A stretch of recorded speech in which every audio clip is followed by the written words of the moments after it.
Hey y'all, my name is Angela Franklin and I am the creator of Freedom Yoga with Angela Franklin. I would like to welcome back those viewers who've been here before and an extra welcome to the new viewers. I want to make sure to remind you to like this video and to hit the subscribe button. Today I want to talk about yoga, fitness, and flexibility.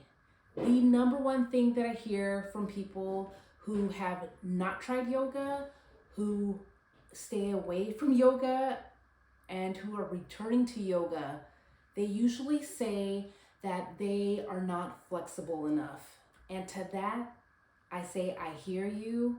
I get the possibility of fear of not being comfortable or having discomfort while doing poses, or what, ooh, I'm not gonna look right doing this pose. And the follow-up thing to that is that I also say is not being flexible enough is a good reason to do yoga, to return to yoga. And listen, I want to make sure that you know, as an instructor, as a yoga teacher, I am there to guide you.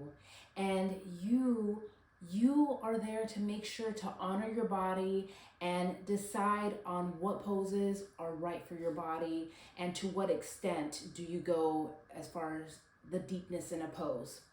There are 5 things that I want you to remember. Number 1, I just actually said it. You must honor your body. Your mat, we all have our own mats for a reason. It's your mat and your practice. Number 2, there are always typically warm-up poses that are given to help you prep to get into the heart of the practice. Number 3, there are preparatory poses, right, to help build you up. So you're warming up, you have the warm up, and then you have poses that help build up. Let's say to do a headstand, right? That's a challenging pose. And so you'll do different poses to build yourself up to that headstand, okay?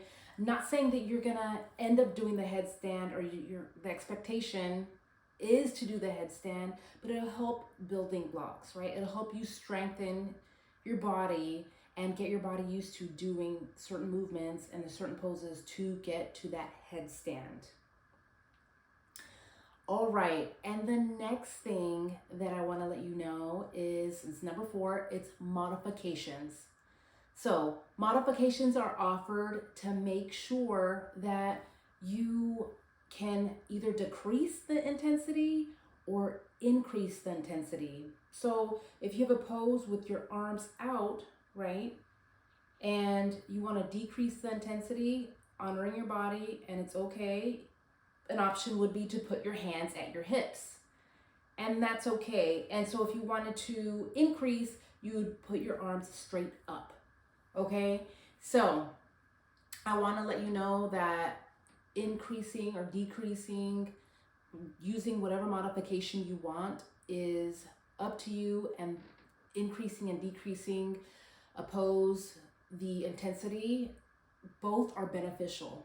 Okay? So there's no judgment, no self-judgment, just praising yourself for what you can do.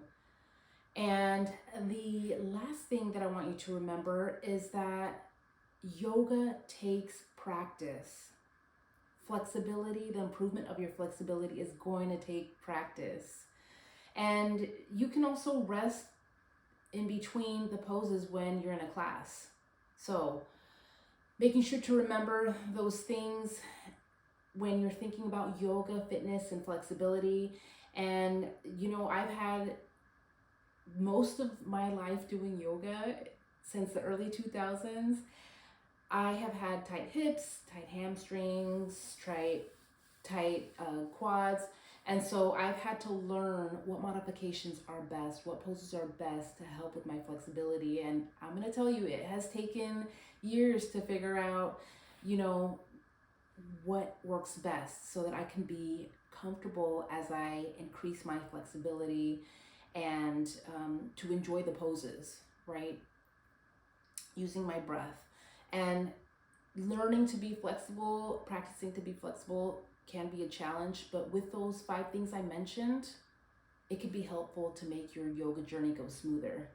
Now, if you want more information about yoga, check out the information below in the show notes, and don't forget to like and subscribe, and hope to see you soon.